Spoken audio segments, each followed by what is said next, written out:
Hi, my name is Jodie from Tonic Studios, and happy birthday Tonic. This is our 20th birthday. Now we are bringing you the perfect party bags in this collection.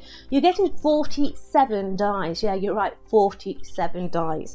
Look at all these dies you're getting. Now before we start, a big tip, take a photograph of these, because believe you me, they're very difficult to get back on one side of AA4. So a quick photo and then you can actually get them back on the sheet with no problem. So what you're actually getting is all these dies here.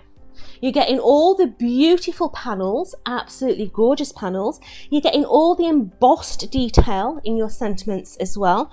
But then you're getting 3 different style bags. This is your first style bag with that beautiful top there. But you get all the little ties as well. So these are so you can feed ribbon through them, whether you want to put a paper weave with them as well. But you can see how gorgeous these are. You've got all the sentiments with the emboss in there again. You've got scallops, you've got stitch lines on there, you've got a wee little tatty rose down the bottom, which is absolutely beautiful. But you can see that them 3 there are your 3 different styles. So you've got the little semicircle on the top, you've got the rectangle, but then you've also got that fancy shape on the top there as well. So what does that make? Just look at the samples. We have got absolute beautiful samples, all the little bags with the fold over tops. You've got the rectangles on there, you've got the ovals, you know, put them into a little box there, look, so you can put 3 different ones in there, or to make them bigger, you can make them into big baskets as well with no problem at all. So let's have a look how you put these together. We're going to do a basic construction, okay? Oh, so which one do I play with? There's so many on here. Let's do the fancy one, okay? So this is the one with that fancy top. So what we're going to do, let's sort ourselves out. Let's bring in our cutting plates. Look at these. They've made brand new plates. Look at them. So let's go ahead and stick this down. So, oh, where's my tape gone? There it is. So let's get some tape on the situation. So tape them down so that they don't move, because let's face it, there's nothing worse than a die that moves halfway down the sheet. So we're going to place that at the top, and we're going to run that one through, so all the way through Tommy. And then we're going to do a second one. So if you're making just a base score bag, you just need 2. One for the front and one for the back. So that's the first one. Take that away. And then one on the bottom. So you can see one sheet of A4 is going to give you your basic construction. Okay, so all the way through. I love that. Oh, listen to that crack. It's brilliant. So let's take the next one. So here we go. Just taking that out of there. Now what you will note is you've already got that gusset in that, I hate that word, but you know what I'm saying. You've got that gusset element in there, and that gives you your depth in there. So you've got your score lines on there as well. So let's go ahead and fold all our score lines. So all the way down.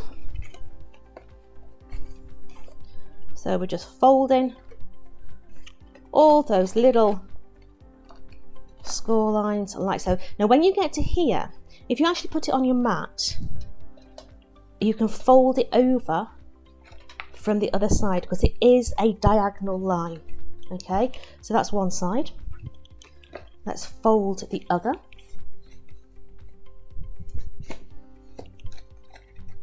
So one over the top of the other. Now because we are doing a front and a back, we don't need that extra bit there, okay? So we're going to chop that bit off like so. Right, so what we're going to do now is we're going to make this box. It is so easy, it really is. So we're going to take some double-sided. This is a broad one, so I'm going to have to cut this down. So let me just come in and just cut down the tape. So you can see there that we've got that little glue tab. So let's put that tape on that glue tab there. and also across the bottom. You've got one just there, look. So let's just cut that down like so. So all the way across the bottom there. And we're just going to trim off now any of those cheeky little Charlies that are just hanging in there. So that's one side. And it's exactly the same on the other side. It's rinse and repeat. We're going to do exactly the same on that side. Let's take some more tape there. Obviously you're going to have the right size tape. But hey, I've picked the wrong one up and we're not starting to record this again. So let's go down that side and down that side. So let's trim off all these little bits. So we've now got what is now ready to decorate. Now I do recommend that you decorate this, you know, when it's flat. It makes life easier. Okay, so here we've got one of the panels, so beautiful detail in that panel. So we've done it in the purple so that you can really see that gorgeous different scrolls in there. Now this is going to go on the front of my bag. You can decorate the back if you want, but the front of your bag is the one without the flap. So this is going to stick onto the front. Now bring it down towards the bottom, because if you centralize that, once you've got your flap coming over the top, it hides quite a bit of the design. So bring it down so it's a couple of millimeters from the bottom there. Okay, we've got the top one here as well. We're going to place that into there, and now it's just a case of sticking this together. Let's just fold that one. We forgot to fold that one. So now take your tape away. You're going to stick that onto that side there. You're going to take the other side. You're going to stick that to that side. So just to line it up. And then the bottom is a very simple